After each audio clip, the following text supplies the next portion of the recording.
Hello guys, welcome back again to our channel Spontaneous Reaction. So guys, my name is Hassan Asad. नहीं मोहम्मद आशा लतीफ़। करते हैं आप जहाँ भी होंगे बेहतरीन होंगे और अच्छा फील कर रहे होंगे। तो आज की वीडियो का टाइटल जो है वो ये है कि India officially boycotts China winter Olympics why 2022। Why Olympics games होती हैं ये guys, क्या रीजंस हैं जी जिसकी और वजह से वो कैंसिल हुई बाइकआउट कर हैं? रहा है एक बहुत बड़ा देश जिसका नाम है इंडिया। इंडिया जी, और वो उन्होंने होने वाली चाइना के अंदर अच्छा चाइना के अंदर हो रही हैं, ये वजह होने वाली होगी है। या कोई और वजह, ये हमें नहीं पता अभी फिलहाल क्या वजूहत हैं जिनकी बिना पर ये बाइकआउट कर रहे हैं या हो गया ये भी नहीं पता मुझे अभी। बाइकआउट कर रहे हैं, बाइकआउट कर दिया है जी इन्होंने, ऑफिशियली कर दिया, ऑफिशियल लेवल पे, गवर्नमेंट Officially। लेवल पे बाइकआउट किया है। वीडियो को देख लेते हैं, फिर फिर उसके इसके पे बाद हम इस पर अपना तज्जिया देंगे गाइस। विदाउट एनी डिले जी हमेशा की तरह काउंटिंग के साथ 3 2 1 start. World World affair Affairs। Sir Prashant Dhawan. Intro की है, देखिए यहाँ पे आवश्यकता नहीं है क्योंकि आप सबको पता होगा एक बहुत ही बड़ा फैसला लिया है इंडिया ने। ऑफिशियली अब इंडिया ने डिप्लोमेटिकली बॉयकॉट कर दिया है चाइना के विंटर ओलंपिक्स को। ये इतिहास में पहली बार हो रहा है जब इंडिया ने किसी भी ओलंपिक गेम्स को डिप्लोमेटिकली बॉयकॉट किया है। इंडिया ने ऐसा इससे पहले कभी भी नहीं किया, तो ये अपनी जगह बिल्कुल हिस्टोरिक है। यहाँ पर आप देख पाओगे इस पे आर्टिकल है कि इंडियन डिप्लोमेट कंप्लीटली बॉयकॉट करेंगे बीजिंग विंटर ओलंपिक्स की ओपनिंग क्लोजिंग सेरेमनी। और एक और डिसीजन इंडिया ने एक्स्ट्रा यहाँ पर यह भी लिया है कि इंडिया में जो दूरदर्शन स्पोर्ट्स है, जो अकेला ब्रॉडकास्टर होने वाला था विंटर ओलंपिक गेम्स का, ये इन गेम्स की ओपनिंग सेरेमनी और क्लोजिंग सेरेमनी टेलीकास्ट नहीं करेगा। इंडिया के अलावा कोई भी और देश नहीं है जिसने ये भी कहा हो कि हम ओपनिंग और क्लोजिंग सेरेमनी को अपने देश में टेलीकास्ट भी नहीं करेंगे। बहुत ही मैं कहूँगा ब्रेव और प्रशंसनीय निर्णय है भारत सरकार का। हाँ, मैं यहाँ पर यह क्लियर कर दूं कि बाकी सब जो इवेंट्स होंगे विंटर ओलंपिक्स के, उनका टेलीकास्ट होगा। उनके टेलीकास्ट के बारे में प्रसार भारती के हेड ने कुछ स्टेटमेंट नहीं दी है, तो मोस्ट प्रॉब्ली हम मान के चल रहे हैं कि बाकी जो गेम्स होंगी, विंटर ओलंपिक्स होगी ओवरऑल, वो दूरदर्शन स्पोर्ट्स पर दिखेंगी। और इसका एक रीजन भी है क्योंकि इंडिया के एक एथलीट रिप्रेजेंट कर रहे हैं इंडिया को at the games, Arif Khan.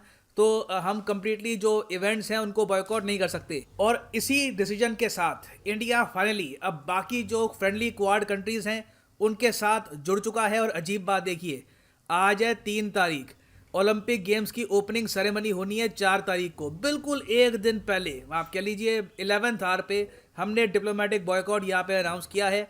और अब प्रॉपरली सारे क्वाड कंट्रीज इकट्ठा खड़ी हैं चाइना के अगेंस्ट। एक प्रॉपर डिप्लोमेटिक बॉयकॉट दिख रहा है चाइना को। तो डिस्कस करते हैं इस टॉपिक को इन डेप्थ के, इसका रीजन क्या है, इंडिया ने और क्या क्या कहा है। बहुत कुछ आपको जानने को मिलेगा, मगर आगे बढ़ने से पहले आपसे एक क्वेश्चन पूछूंगा। क्वेश्चन यहाँ पर यह है, इस साल टोटल कितने देश पार्टिसिपेट कर रहे हैं 2022 के विंटर ओलंपिक्स में? 150, 188, 193 या फिर 91?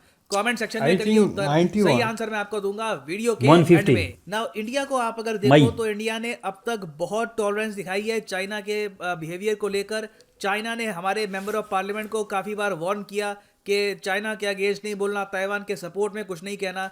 इंडिया ने कुछ नहीं कहा। उसके अलावा फिर हमने देखा कि बॉर्डर में भी रिसेंटली कुछ एक्टिविटीज हुई है। एक इंडियन टीम गलती से चाइना की साइड में चला गया, अब रिपोर्ट्स आई हैं कि उसका टॉर्चर किया गया था, फिर वापस चाइना ने उसको इंडिया को दिया है। मगर मैं कहूंगा चाइना ने सारी लिमिट्स क्रॉस तब कर दी जब गलवान वैली क्लैश में पार्टिसिपेटिंग कर्नल को एक टॉर्च बेरर बना दिया विंटर ओलंपिक्स का। देखो, ओलंपिक गेम्स को हमेशा मिलिट्री, जो जियोपॉलिटिक्स है, इन सब से दूर रखा जाता है। चाइना क्लियरली यहाँ पर उकसा रहा है इंडिया को, गलवान वैली के कर्नल को इस ओलंपिक सेरेमनी का पार्ट बनाकर। और इस कर्नल का नाम बाय द वे है क्वी फाबाओ। क्वी फाबाओ ही मेन रीजन है इंडिया के डिप्लोमेटिक बॉयकॉट का। अब समझ आइए, फाबाओ को बहुत चोटें आई थी गलवान वैली में, खूब पिटाई हुई है उसकी। चाइना ने इसी बात के लिए इसको रिवॉर्ड देने के लिए ये कहा कि तुम होगे ओलंपिक मशाल के टॉर्च बीरर। और इंटरेस्टिंग बात देखिए, सबसे पहले, इंडिया से भी पहले इस निर्णय की आलोचना कहां से आई?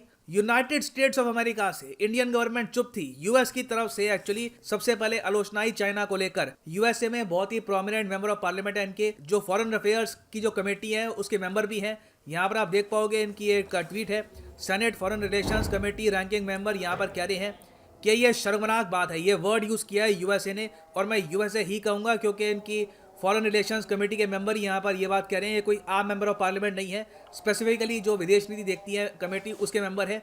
तो ये कह रहे हैं कि शर्मनाक बात है कि चाइना ने गलवान सोल्जर को यूज किया है as Beijing Olympics torch bearer.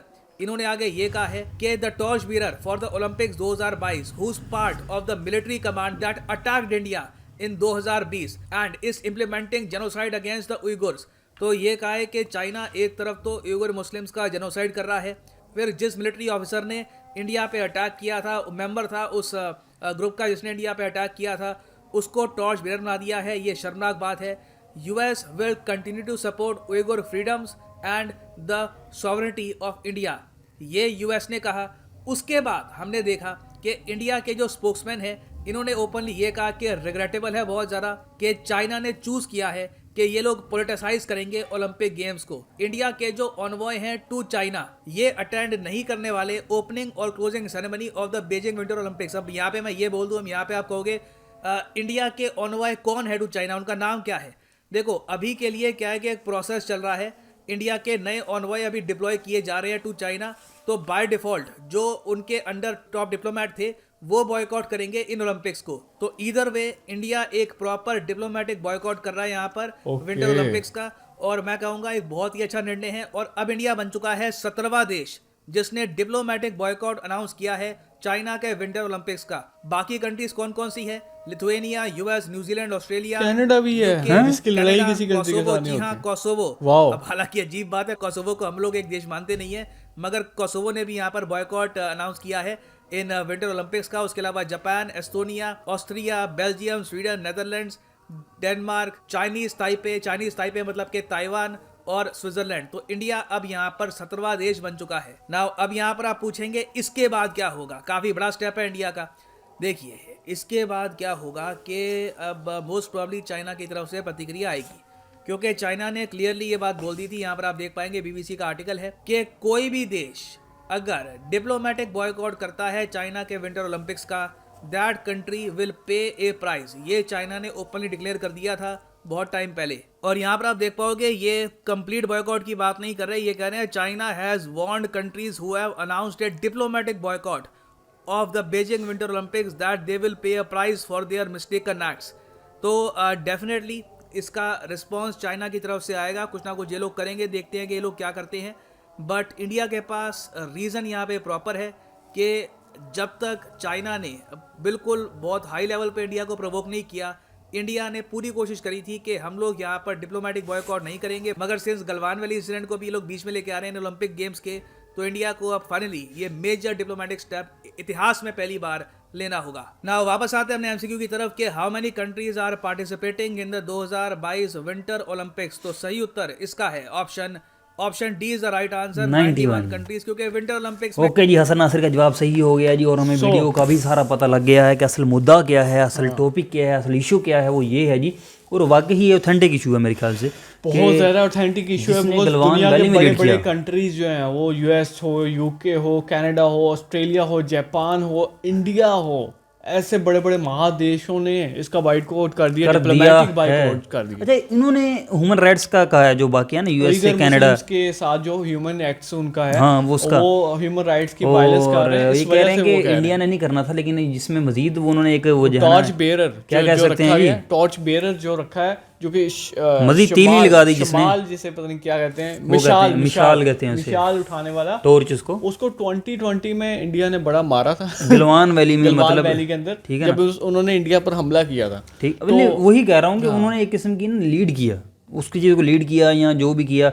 उन्होंने भी बताया है कि वहाँ पे ये हालात चल रहे हैं कि इंडिया से भी मतलब कुछ सोल्जर गलती से शायद चले गए, उनको भी उन्होंने टॉर्चर ऐसे कर दिया, मतलब वो हरकतें चल रही हैं करके वापस। लेकिन मेन चीज़ है कि वो वहाँ पे कर्नल थे, ठीक है ना, उस चीज़ को लीड कर रहे थे, तो उनको आगे से वो मिसाल दे दी है। वो गलत बात है ना। तो ये वही कह रहा हूँ कि ये तो वही है ना, जलती पे तेल छिड़कने के बराबर होगा कि अब इंडिया, जाहिर बात है इंडिया क्यों भेजेगा, इंडिया ये हरकत ना करते तो इंडिया के पास भी था, चलो यार खैर है भेज देते हैं, कुछ नहीं, कोई इतना इशू नहीं है, गेम्स में हम पॉलिटिक्स को एंटर ना करें यार। वो कह उन्होंने कर दिया। Through out the history India ने हमेशा ओलंपिक्स गेम को सपोर्ट किया, और हालांकि दूसरे कंट्रीज को भी कहा कि यार इसमें पार्टिसिपेट करो। ये वाहद ऐसा इवेंट है जिसकी वजह से आज तक ऑफिशियली किसी ने मतलब बाइकआउट नहीं किया गेम्स के हवाले से। इंडिया ये फर्स्ट टाइम कर रहे हैं, वो भी अगेंस्ट चाइना। और उनको मैं कहता हूँ कि रीज़न चाइना ने ही वैसे प्रोवाइड की है कि जो ये टॉर्च उसको जो है ना हाथ में दे दिया है उस कर्नल की। अब ये मेरे ख्याल से मैं पर्सनली देखा जाए तो ये मतलब एथिक्स के खिलाफ है, इसके खिलाफ है।